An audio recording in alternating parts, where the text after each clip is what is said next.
Olá, sou a professora Mariana, professora de Filosofia e Sociologia, e hoje nós vamos dar continuidade à aula de Filosofia Medieval. A gente já falou sobre a filosofia medieval, sobre a patrística, o contexto histórico, né? A primeira escola, que é a patrística, e Santo Agostinho. E aí eu recomendo que, se você não viu esse vídeo, volta lá, porque ele é fundamental para a gente entender esse de agora, tá bom? Então, para quem já viu o vídeo, a gente vai dar continuidade. A filosofia medieval é uma filosofia compreendida ali na Idade Média, onde a religião cristã católica apostólica romana é difundida pelo mundo, e aí surgem novas explicações e novas formas de se ver o mundo através dela.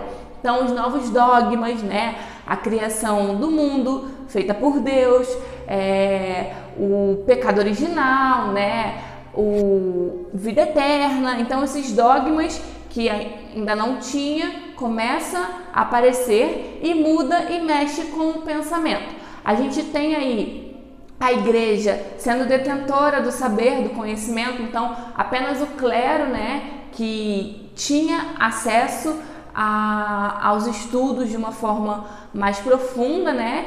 E aí a gente tem a escola patrística, que é a primeira escola desse momento, que a gente já falou no vídeo anterior, e agora a gente chega na escolástica. E como o nome já sugere, né, escolástica é escola, foi o momento em que a gente tem as primeiras universidades e as primeiras escolas, né, que são baseadas nas artes liberais, onde a gente vai ter a divisão entre o trivium e o quadrivium. No trivium, né, gramática, retórica e dialética, e o quadrivium, aritmética, astronomia, geometria e música.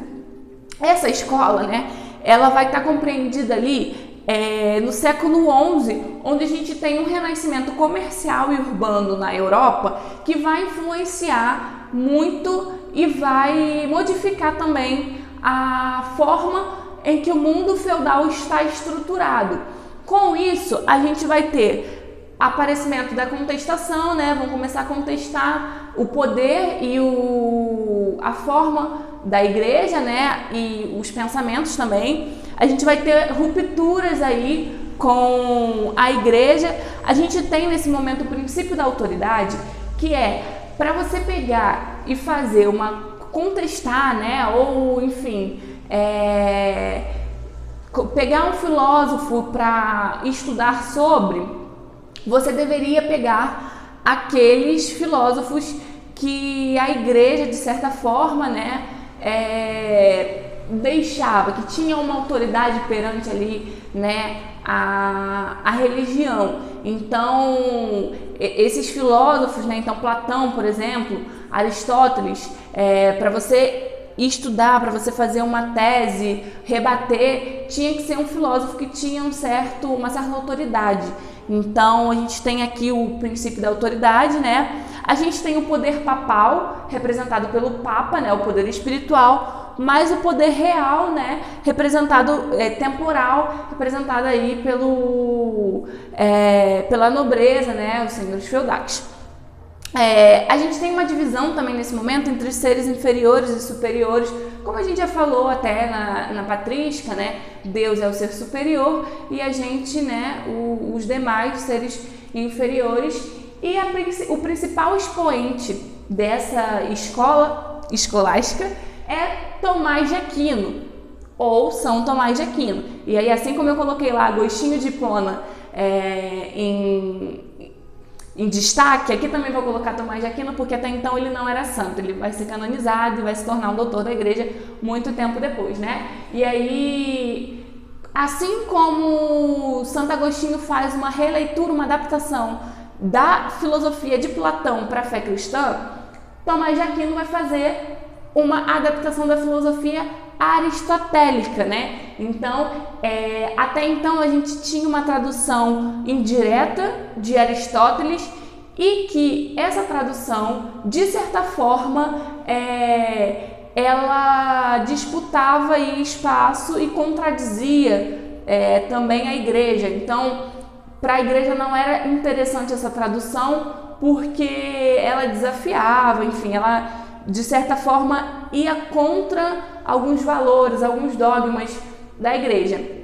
E aí, assim, essa tradução direta, ela passa por diversas línguas, né? Deixa eu olhar aqui no meu ponto eletrônico.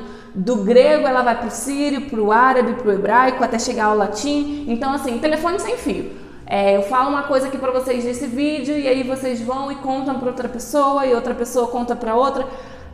Conforme a notícia, a informação vai sendo passada, né? Ela pode ser aumentada ou ela pode ser esquecida, alguma coisa, você esquece uma parte ou você aumenta de alguma forma, e aí quando chega no outro já chega uma informação totalmente deturpada. Então, essa tradução indireta contribuía, de certa forma, para uma tradução que privilegiava, né, alguém, e esse alguém não era a Igreja Católica. Então, o Tomás de Aquino ele tenta fazer uma tradução mais direta que aproxima a teoria de Aristóteles a uma filosofia cristã.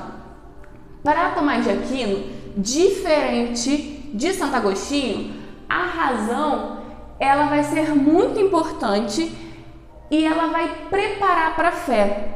Lá em Santo Agostinho, né, ele vai colocar que a fé é mais importante do que a razão, porque a razão sem fé é uma razão vazia, né? E aqui para Tomás de Aquino, ao invés de você crer para você entender, ele vai colocar que é necessário que você entenda para você crer. Então, entender para quê? Unir a razão e a fé de forma conciliável. Então, elas não são opostas, elas são conciliáveis. E é interessante que uma ande de mãos dadas com a outra.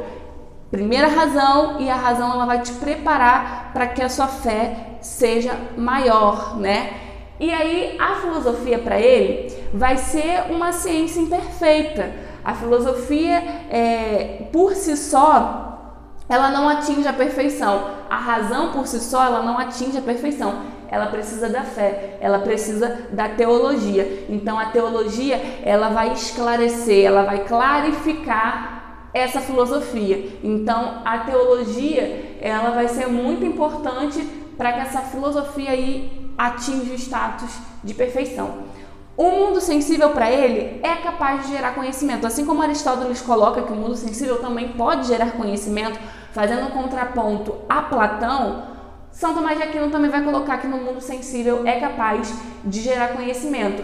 E a fé cristã e a existência de Deus é capaz de fazer com que a gente entenda, né, dentro desse mundo sensível, o mundo inteligível, o mundo das ideias.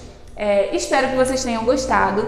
Qualquer dúvida, sugestão, críticas, comentários, pode colocar aqui embaixo nos comentários. Ativem o sininho de notificação para receber vídeo toda vez que tiver um vídeo novo. Todas as segundas sai vídeo novo.